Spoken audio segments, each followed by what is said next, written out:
हाँ जी, YouTube online है।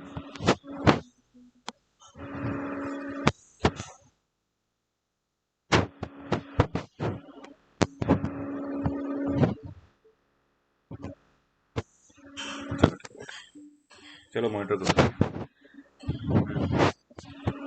बोलो। सेकंड वाला स्क्रीन पे जो तुम ओबीएस ऑन करके रखो ना बस। क्या?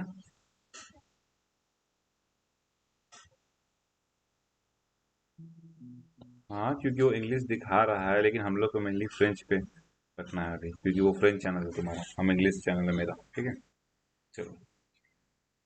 फिर जैसे ही उस पर कुछ आने लगेगा लाइव, सीन पे क्लिक कर देना। सीन समझ गई ना? सीन। ओके।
फिर जा रहा है क्या? देख रहा है?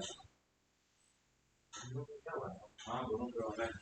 एक बार आवाज आने लगा तो आवाज आती है। दोनों एक साथ।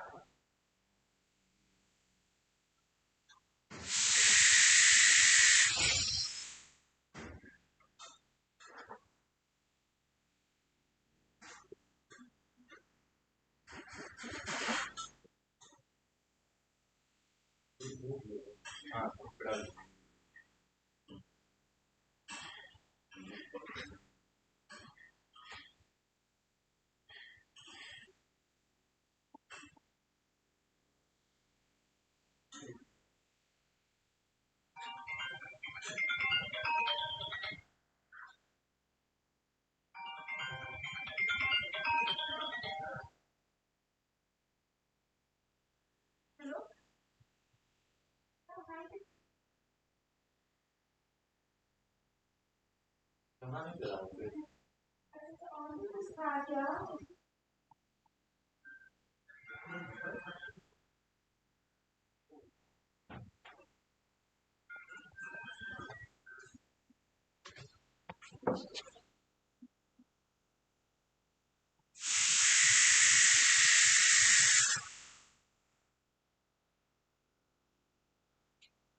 फिर ऑफ कर दे।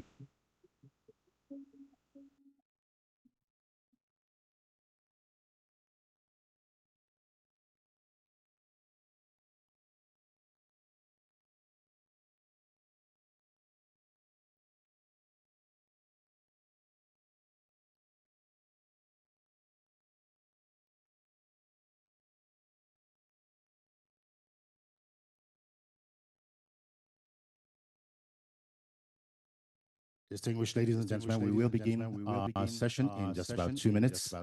So if you still need to find a seat, there are lots of seats in the auditorium.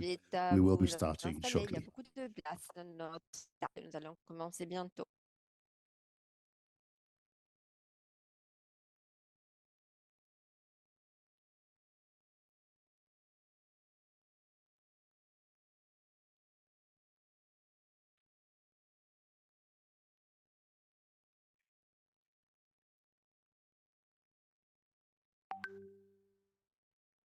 To the tech team, please ensure that we have sufficient enough mics on the podium. I only see two or three microphones, but we do have 5 panelists.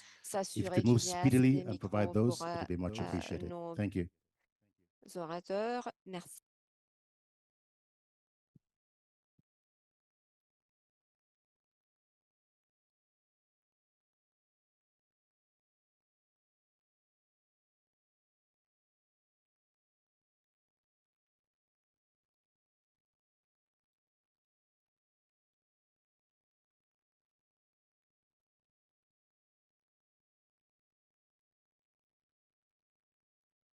The tech team, please provide the microphones on the platform.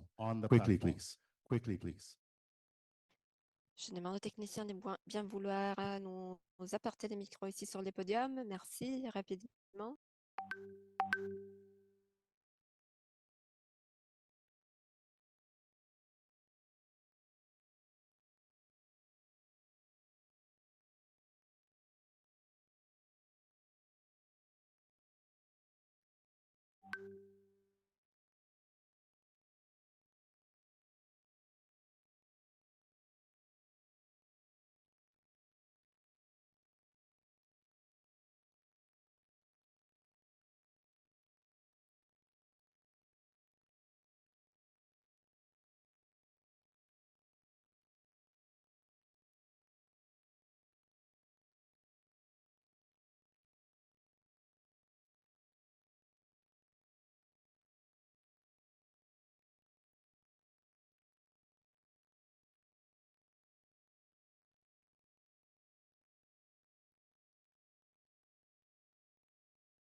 Well, I think it's still safe to say good morning. Good morning, distinguished ladies and gentlemen. Bonjour, Good morning, Your Excellencies. mesdames et And a messieurs, very big vos welcome to this excellences. Je high-level vous donne la Post the bienvenue Car à to Feed Africa event cet on événement achieving parallèle food de haut niveau sur les sovereignty thèmes and nourrir resilience l'Afrique, here in Post-Dakar Rwanda 2, at the very parvenir à la beautiful souveraineté et à la résilience Kigali alimentaire. Convention Center Bienvenue ici à on the Rwanda, sidelines of où the Africa nous Food sommes Systems réunis Summit.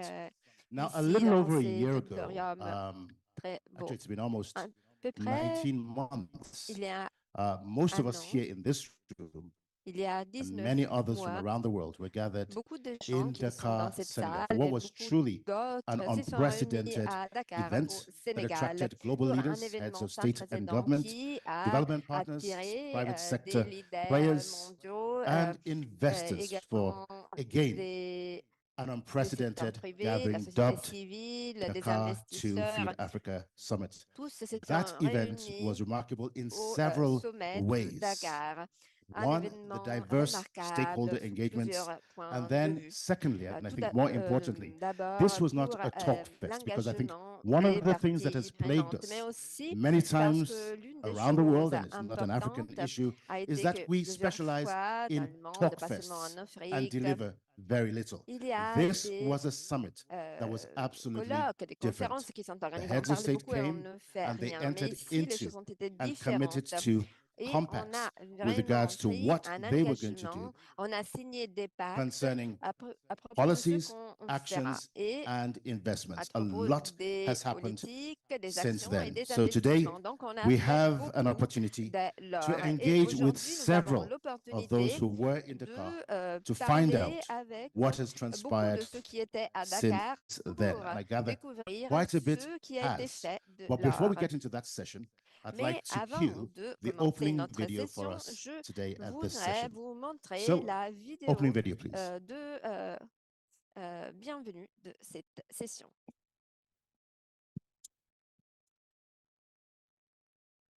All across Africa, the drive to transform Okay, let's do a quick retake on that one. Sometimes technology gets in the way. So Alors, could we just parfois, hold il on y a a des second, petits please? Tech team, problèmes technologiques. let's start from the beginning. Juste une Full seconde, screen, si on peut audio fully off. remettre Let's la roll this. vidéo et faire Thank you. écouter également la partie Without audio. all Merci. the other extraneous video on the screen. Let's get it right. Thank you. Sans les autres vidéos à l'écran, affichées à l'écran, s'il vous plaît.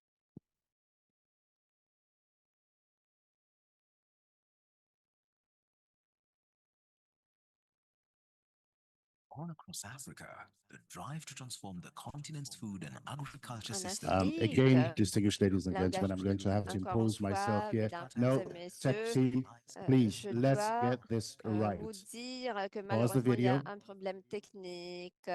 We're going to Si on start peut full donc video with arrêter la audio vidéo up. et Hold on a la second. faire Please, could you hold it? repartir avec There are l'audio. people in the hall.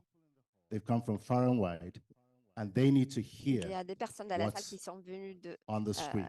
pays Please, très let's get it éloignés right. et Thank you. qui veulent suivre cette vidéo. Donc, je vous prie de bien l'afficher. Merci.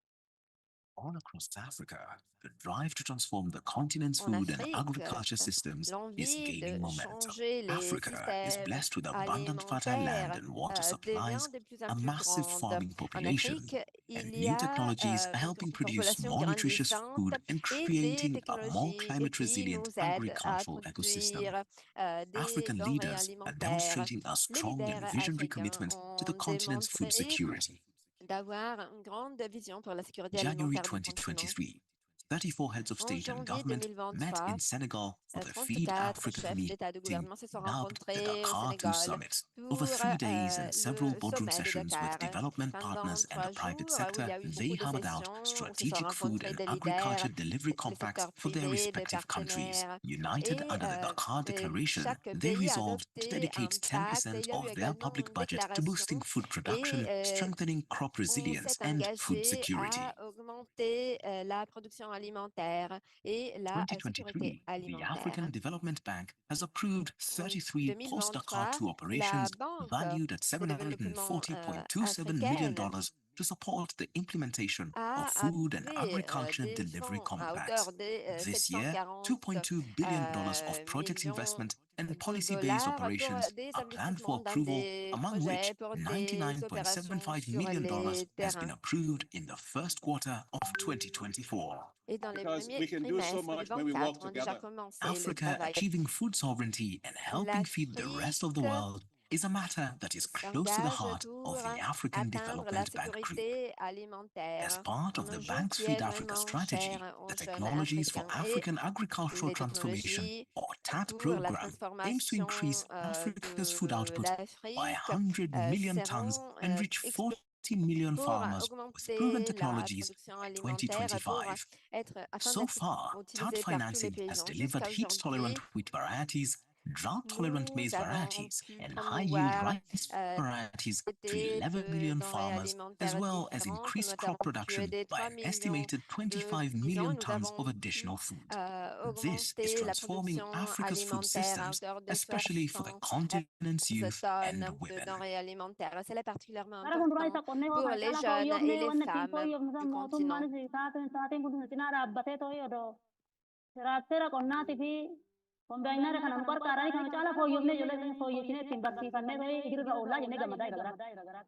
It's time to scale up the impact of the TART program and advance the collective aims and objectives Nous of the devons Dakar passer 2 à l'échelle Declaration. afin de The pouvoir African atteindre tous les Development objectifs de la Bank is committed déclaration de to Dakar. playing a La lead Banque role de in développement transforming the africaine continent's food and est agriculture engagée production. pour jouer un Feed rôle de Africa premier plan strategy dans la is focused production on unlocking alimentaire en potential, Afrique. expanding opportunities, Et pour strengthening exploiter le partnerships, and potentiel et improving the élargir incomes and les quality of opportunités pour life for renforcer les millions of partenariats, African également pour farmers. améliorer la qualité de As vie de partners millions with de women and paysans youth africains. playing critical roles, let us Un all work partenariat avec together les to jeunes et les create a femmes qui more jouent un rôle inclusive, critique. Nous resilient, devons donc agir tous sustainable, ensemble and pour climate créer smart food system by 2030. un système alimentaire plus résilient, inclusif et sûr d'ici 2030.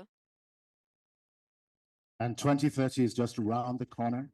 I think if there's one thing 2030 to take away, est très très proche. if there's one thing to take away from Dakar 2, Et s'il y a it une really is chose that à time prendre, does fly, est le and that fait it is no que respecter les of temps persons, volent of institutions, and of et countries. que Time les inevitably in a temps dynamic ne world respectent pas les goes by so personnes, quickly. les So, nations, to les bring us up to speed investissements. and Les temps help set passent the si vite. stage Donc, for our time pour together, please welcome to the revenir podium à Philip nous, je Boahen, voudrais donner Lead Partnership and bienvenue Coordination à Philippe at the Department of Boahen, Agriculture and Agro-Industries with the African département de Development Bank. l'agriculture et de Can you l'industrie give de us la an Banque update on where we are? de développement I know it's very early in the africaine. morning and lunch is going to be served in a few hours, hopefully. But I think for the very first person who's coming Je up to the pense podium, que we can all do a whole lot better than that. nous pouvons Thank you very much. dire que nous avons vraiment un orateur d'excellence en tant que premier Thank you very orateur much, dans ces Victor. colloques. Merci, And Victor. good morning once again. I'm Et delivering these bonjour. remarks on behalf of Dr. Je Martin m'adresse à Fregeni, vous who au is the nom director of de Martin Agriculture and Fregeni, le Agro-Industry Department. directeur Due to some flight du challenges, département de Martin couldn't l'agriculture et de arrive on time, but l'agro-industrie. certainly Malheureusement, he à is now cause airborne. de Your quelques problèmes, il n'a pas Excellency, pu nous honorable ministers, rejoindre. Vos Excellences, development chers partners, ministres, invited guests, esteemed partenaires du colleagues, développement, ladies and chers gentlemen. invités, chers collègues, It dames et is a messieurs. tremendous pleasure to welcome you all C'est un on plaisir behalf de vous of donner Dr. la Adesina bienvenue au Akinwumi, nom de President of the African Monsieur Development Bank, euh, to this critical le side event directeur de la Banque on africaine de post-Dakar 2, développement. Bienvenue à cet achieving événement full sovereignty éthique and resilience. We are gathered here sur le thème today Nourrir l'Afrique at post-Dakar the 2, African parvenir à la Food souveraineté et à System la Summit, résilience alimentaire. Nous sommes réunis not ici just to talk, au sommet but to des systèmes engage in a alimentaires meaningful africains conversation pour about the nous engager tangible, dans une actionable progress conversation that we have collectively importante achieved sur la since the bold manière commitment set in motion d'atteindre at the Dakar 2 les Summit objectifs last year. qui ont été pris l'année Dakar 2 dernière Summit à was indeed a Dakar. game changer.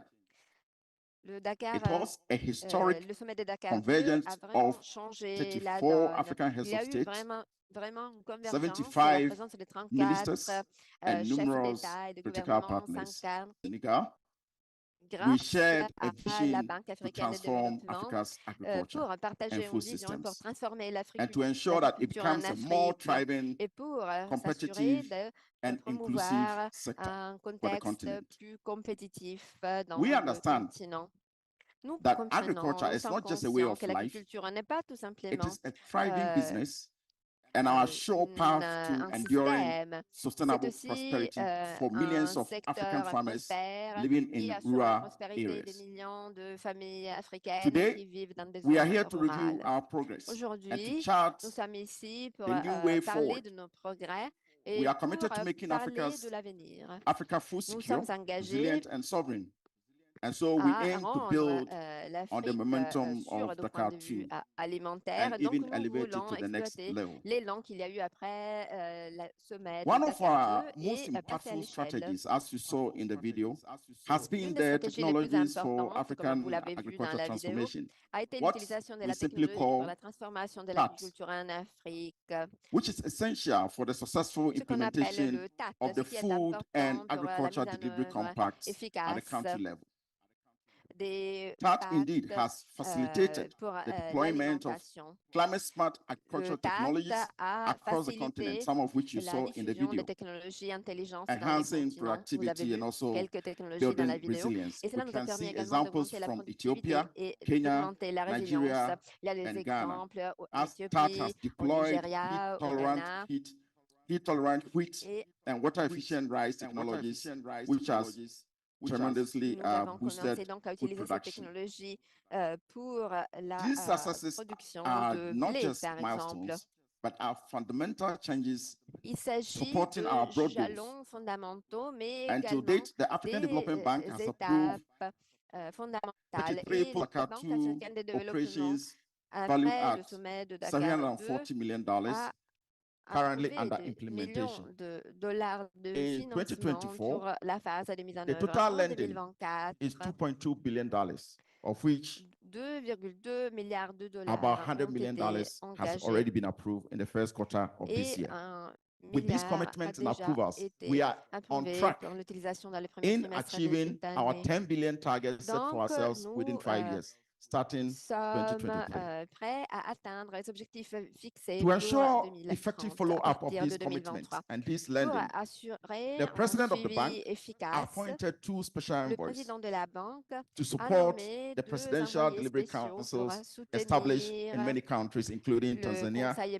Democratic Republic présidentiel, of le Congo, conseil Central African présidentiel Republic, établi dans Sierra nombre Leone, de pays and Zambia. comme la And these République councils are critical Congo, in our la efforts Zambie. to ensure that Il we are s'agit able to d'une coordinate présence implementation critique of pour the faire en Food and sorte de Agriculture pouvoir Delivery coordonner la Compacts mise en that œuvre also serves as des an pactes pour accountability l'alimentation mechanism. et la sécurité alimentaire, et Looking également ahead, pour assurer les mécanismes we de must continue to responsabilité. scale up En successes of regardant vers tasks, l'avenir, nous devons integrating continuer this into our national à and regional passer à strategies, l'échelle, à and also intégrer ensuring that we're able to ces incorporate progrès dans digital les stratégies agriculture, nationales climate et resilient technologies assurer that une would have to coopération remain et a central l'utilisation approach des as we move technologies forward. intelligence. Cela doit être notre Our approche pour policies l'avenir. also must Nos remain inclusive. politiques doivent It rester should be holistic. inclusives, It should be responsive to the needs of smallholder et farmers. doivent It should répondre be aux well besoins sequenced, de and it petits should focus paysans. on the Et African smallholder farmers. il est également Those are the important de se backbone of concentrer African agriculture. sur And as I ceux conclude, qui sont let us sur le terrain, ensure sur les paysans. Et pour conclure, that the nous devons momentum nous that we have assurer built que l'élan translate que into nous concrete avons actions eu that deliver food soit transformé dans des security, actions sovereignty, and concrètes pour resilience assurer la for sécurité Africa. alimentaire et la I résilience look pour forward to a l'Afrique. robust and inspiring discussions today, Je and I thank you all for your kind. je vous souhaite une bonne continuation. Thank you much, Philip, for Merci, keeping it Philippe. short, as well as distilling Également d'avoir the essence été of this bref, post-Dakar mais to d'avoir Feed Africa side event de toute manière and présenté providing l'essence an de excellent segue cet into our événement high-level panel et discussion this également morning. d'avoir We fourni un really cadre are honored précis de to cette have with session us d'aujourd'hui. Nous several sommes vraiment honorés key d'avoir government avec leaders nous who are truly plusieurs committed leaders to the goals de of gouvernement qui Dakar sont 2. engagés And pour I will say atteindre les this objectifs de with Dakar 2. Et je absolute voudrais confidence dire that what sets every que single one of them apart is that chacun they're really d'eux exemplars of what is possible est when un political exemple will de ce qui aligns est with policy, possible the quand la private volonté sector, politique investors, est alignée and avec development les politiques, les partners. investisseurs, We le have secteur a privé, les stellar partenaires. panel. Nous Some, avons and I'm sure un most of them, partenaire are quite familiar to you. And I know that they do have much to que say vous connaissez since Dakar 2. probablement et We're going que to vous start avez appris à with our à host connaître après Dakar minister, 2. Nous represented avons by the donc Honorable avec Minister nous of State. So we'll invite to the podium l'honorable the Minister of State ministre representing the Honorable Minister, Dr. Ildefonse Musafiri, the Minister of Agriculture and Animal Ildefonse Musafiri, Resources, ministre de here l'Agriculture et des in Ressources Rwanda, and he is animales represented by the former, rather, he is Rwanda, represented représenté by the Honorable Eric Rigamba. par Monsieur Please give him a Eric warm welcome as he Rigamba. comes to the podium. Accept, Nous allons Honorable donc lui Minister, donner la please kindly bienvenue take et your je seat. l'invite à me rejoindre ici And sur le the podium. Honorable Minister of State is the former Minister of Le Public ministre Investment d'État and et l'ancien Privatization. He is ministre also des a investissements former DG publics, de la in the Financial privatisation Development Directorate. Please give him a warm et a welcome travaillé this morning. également dans la direction du développement public. Nous I know lui this is donnons la bienvenue ce This is a matin. conference and a side event Je on food, sais and I know we all had a wonderful breakfast que this morning. dans You know, coming up to the platform many times is cette not easy. conférence, So as le our nôtre panelists do come up to est the un stage, événement let's be a public. little bit Et more enthusiastic this morning.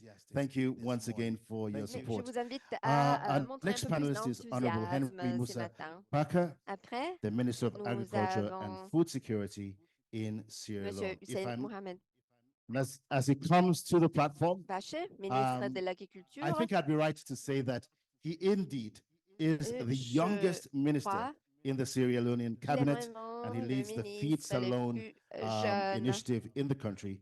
And before his appointment, he was embedded du as pays. an advisor Et at the Tony avant Blair Institute in the cette office of the position, il a president of travaillé Sierra Leone. Again, au Tony distinguished Blair ladies and gentlemen, Institute. please give him a warm round of Mesdames et applause. messieurs, je vous invite à And he will be l'applaudir. joined by the Honorable Dr. Anxious Et Masuka, après, the Minister of Lands, il y aura Agriculture, Monsieur Fisheries, Water, Anxious, le ministre and Rural Development in Zimbabwe. de la Now, if I had pêche to et go du through développement his bio and rural his accomplishments, I du think we're going to be here Zimbabwe. for a very long time. But suffice to say, his experience, which spans over 25 Et years, donc, cuts across je peux vous pretty much dire the qu'il whole a 25 ans sector d'expérience et il s'est of occupé de agriculture. presque tous les He is secteurs not de just a practitioner, he's l'agriculture. not just a Il est technocrat, he is a pas scholar seulement with un over expert 100 et un works technocrate, to his name that il have been est published, un and he chercheur is qui considered a écrit one of the des 50 dizaines most de influential publications Zimbabweans. et Again,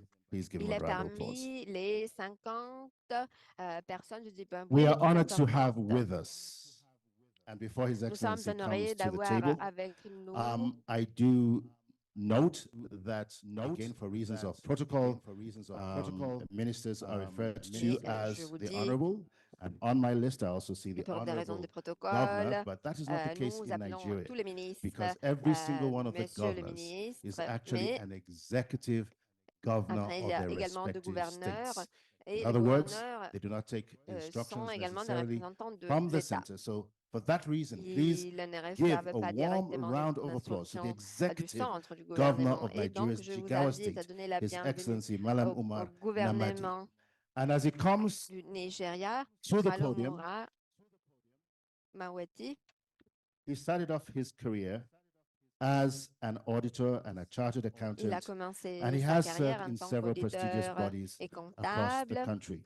Et He ensuite, il has a been travaillé pour recognized, des and this is not institutions just très importantes dans le pays. Il a été fluffy. He really has been reconnu recognized as one of Nigeria's most transparent officiellement governors. So if there's a place where you want to invest parmi in les Nigeria, in gouverneurs the les plus agricultural sector, transparents I du believe Nigeria. Jigawa State will be one of the first places to do that. Et donc, Jigawa State est vraiment And last l'un but certainly not the des least, we're joined gouverneurs les this plus morning transparents. by Mr. Giles Et Jeffrey Welly. après, Is he here with? Oh, there nous he is avons to my Monsieur left. Jeffrey Jelly, And he is the permanent secretary of the qui est à Ministry ma of gauche Agriculture et qui in Tanzania, est le a secrétaire du position ministère de l'Agriculture he was de appointed to in Tanzanie. 2023.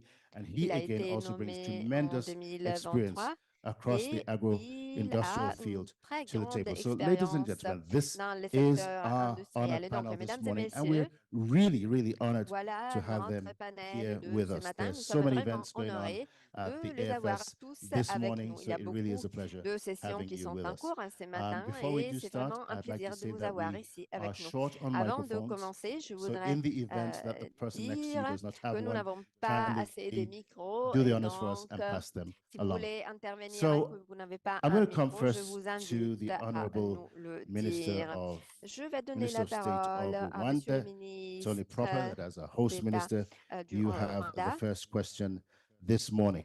Donc, Monsieur le Now, ministre, la première your question de ce country, matin est since pour vous. Dakar has placed quite a significant Votre emphasis pays, on après le accelerating sommet de Dakar, a agricultural mis productivity, l'accent sur particularly with regard to l'accélération de la certain key productivité crops. So agricole, en again, particulier you pour were very well certaines represented in Dakar too. I cultures. think what's Et on the donc, mind of every single person in this room is what are the takeaways, je what are the crois que lessons comme vous that avez we can share participé à from Dakar 2, Rwanda's vous pouvez experience nous dire and quelles what has sont happened les leçons over que the nous last pouvons tirer de 20 l'expérience months. du Rwanda Your et ce country qui s'est is known for passé dans les moving with derniers speed, and I think we can see 18 the mois. evidence of Votre that pays all est around us. connu So comme un concerning pays qui est agriculture, rapide what dans is la it mise en that œuvre. Et donc, your pour ce country qui has done? concerne l'agriculture, qu'est-ce que vous pouvez nous dire à propos de votre pays? Qu'est-ce que Very vous avez fait? good afternoon to everyone. And let Bon me take this après-midi. opportunity to welcome you to Je voudrais Kigali, profiter Rwanda. de cette It's a opportunité pleasure being here pour saluer with tous les you. Rwandais. C'est un plaisir d'être I think the question, ici. Et the case of Rwanda is a bit special, but le the Rwanda cause est the same. cas So spécial. meaning the need to increase food production and food productivity. Mais bien sûr, la nécessité It's the d'augmenter la same productivité challenge that we alimentaire face, existe despite the fact partout. we C'est have le maybe même défi auquel more nous tous sommes challenging confrontés. size of land Et and the terrain. Nous So avons what I've beaucoup done, de which might not be very terres, mais probably helpful for countries with the vast land of size of land. The first step was to mobilize land. la chose la plus importante est de toute manière What avoir the des government did terres is to work with the utilisables. stakeholders and Ce ensure que that nous avons every fait, travailler piece avec les of parties land prenantes pour that is faire en sorte arable, que chaque that parcelle is de not terre being soit utilized, arable is et qui mobilized soit and utilisable made et available for anyone who wants to use it, mise à la disposition de regardless of ceux who owns qui it. So veulent ownership and l'exploiter, usage, we l'utiliser. made a decision to separate the two. I L'utilisation might own land and I'm a minister, est but I la don't go to première étape. cultivate it. So that land was made available to any player, to any actor Donc, who wants to ces come and terres use ont it for été one mises à la season. disposition de You'll be ceux surprised that qui that alone voulaient les increased utiliser même the amount of pendant land une that saison. was Et available vous for seriez surpris cultivation, especially de for connaître cereals, for la in the case quantité of, des I mean, terres qui for ont purpose of été this rendues discussion. disponibles. And that effort gave us an Et increase in, for example, season cela A nous a 2024, permis an d'augmenter increase of in la maize production by 30%, just by doing production only de that. maïs de 30%. That is land. Now, when we Grâce had à land, the next thing we cette had to focus politique, on was the input. quand on a So we de la ensure that terre, we have ensuite, il faut se concentrer invested through the government, but also from the sur our development partners, les investissements à investment travers in le seed gouvernement, system à to travers ensure les that the right partenaires, seeds are made available to des farmers. investissements And then followed dans by les now the semences, de manière à fertilizers. avoir We les bonnes used to import semences. quite a lot of our Et fertilizers, ensuite, ils font and we avoir still do. les But what we have engrais, done is les to fertilisants. partner with the private actor. Ce que nous avons And fait this est year, early travailler this avec year, des we're acteurs able to privés. commission Et a cette année, blending nous avons pu manufacturing, blending manufacturing company. Basically, it's the blending company, not really manufacturing, blending travailler factory, avec une such that the entreprise soil, de the soil in a production particular region is matched with the right blended fertilizers. nous a permis So those are d'avoir the few les things that bons have engrais, helped les us bons fertilisants pour to les make sure that in parcelles terms que of nous avons. production of cereals, we're able to move faster. Et en We are particulier pour still la production short de of céréales, nous avons pu producing accélérer all la the quantities that we production need, but we are on the right track. et Probably to impose nous therefore. n'avons pas encore Thank you very much, atteint Honourable Minister. la I'm quantité a little nécessaire, bit curious here mais because nous land sommes is a very sur la sensitive bonne issue voie. in Africa. So I just need a little bit of clarification here with regards Donc, je to voudrais land juste use. vous apporter quelques You've talked about précisions a concernant significant l'utilisation amount of de land being terre. made Vous avez available, and for parlé those who d'une can't grande use quantité de it, terre qui va être it's open utilisée, to use surtout by pour others. ceux How does qui le that souhaitent mechanism exploiter. work, Comment est-ce que ce particularly given mécanisme ancestral marche, en and particulier pour ce qui est des long-standing traditions ownership and ancestrales our qui affinity as existent Africans déjà to the land? depuis How pas have mal you de dealt décennies with en this Afrique. dilemma? Comment est-ce que vous avez cherché I à think it allier varies. People should treat this with a bit of sensitivity because it Je pense varies qu'il from country to faudrait country, depending on utiliser cela avec land un petit peu ownership de systems. sensibilité So, pour ce qui est du système de but propriété regardless des of terres. that, we come from the point that Mais no one au-delà de came cela, on this earth with land. So personne even for people who are not n'est Rwandese véritablement here, le propriétaire des you ought to terres. eat tonight.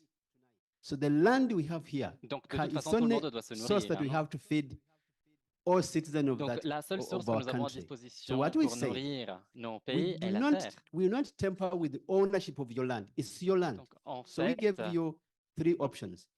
à vous, Use the land to on feed vous the donne citizens of this trois country options. and the Utiliser region, la terre pour nourrir or get les someone and citoyens, release it to someone who can ou make bien use of it. faire en sorte que Or, quelqu'un if puisse you are not able to do l'exploiter. both of them because you are so busy, you are Ou bien, si vous CEO n'êtes pas en of the mesure de faire bank les deux or parce your que minister, vous êtes un we are going to PDG, work with the local government travaillez and pour le give it to ministère, pour la banque, someone who can il faut use travailler it avec votre without gouvernement any de sorte à entitlement in terms pouvoir of donner ownership. cette terre à And that quelqu'un worked. qui en a besoin, qui peut And the effectivement la communication travailler. was official.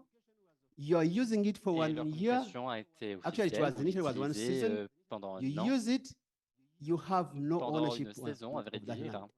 It worked, et and they were able to vous êtes increase our propriétaire production by foncier, 30%. effectivement, Thank you, pour Honourable pouvoir augmenter Eric votre Rugamba. Thank production you de for the 30%. clarification. Merci beaucoup. Very, very Merci pour helpful. ces I'm going précisions. to come to Honourable Cela a Henry été très Musa utile. Baka from Sierra Leone.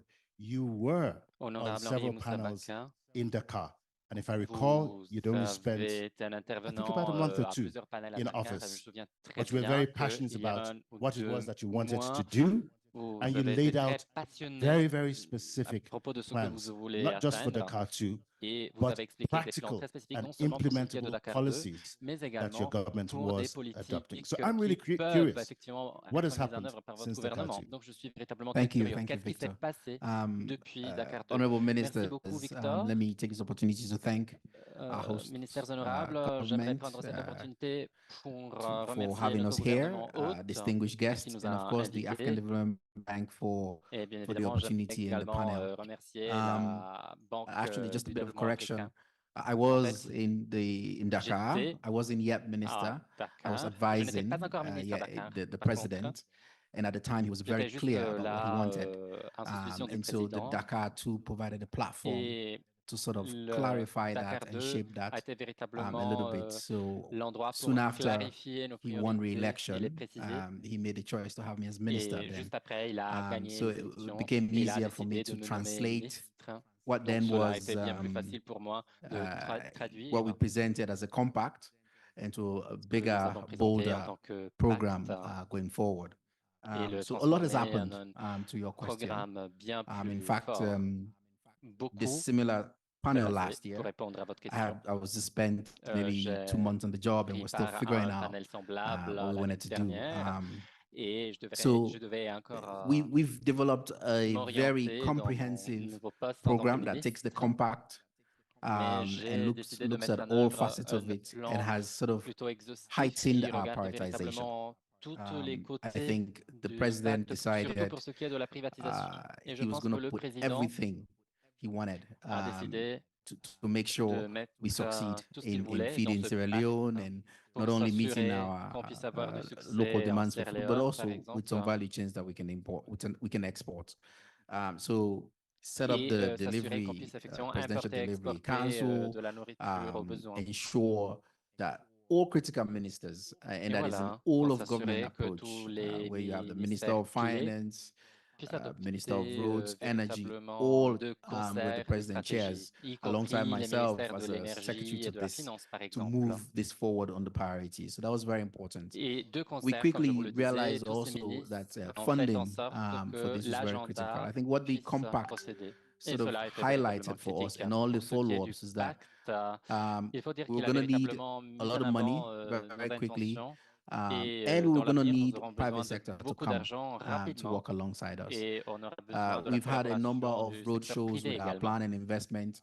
More recently, I think in June, Nous we were in avons Vienna, where the également president had a cherché food and energy à faire roundtable entendre for nos Sierra voix Leone, en working with the Vienne Arab à Coordination Group. l'occasion We d'une were table able to ronde present concernant la Sierra Leone. a program for Et feed là, il a alone été with l'occasion de with the présenter leading un value chain, which is programme rice, which is our main priority number one devant to reduce les importation and to export. leaders We were able to clés raise qui puissent close comprendre to l'importance from Badia de alone, notre $250 importation et million, exportation de denrées OPEC alimentaires. fund for agriculture and energy, another 250 million, a lot of Et money that was beaucoup really to the d'argent core of the program that we want to do. a été We've débloqué passed a lot of good dans ce policies. I sens. think for rice, which is a main Beaucoup de bonnes priority, politiques ont and été our passées pour ce export qui est de crop la cocoa policy, innovative policies are a big part of what we want to do. des cultures.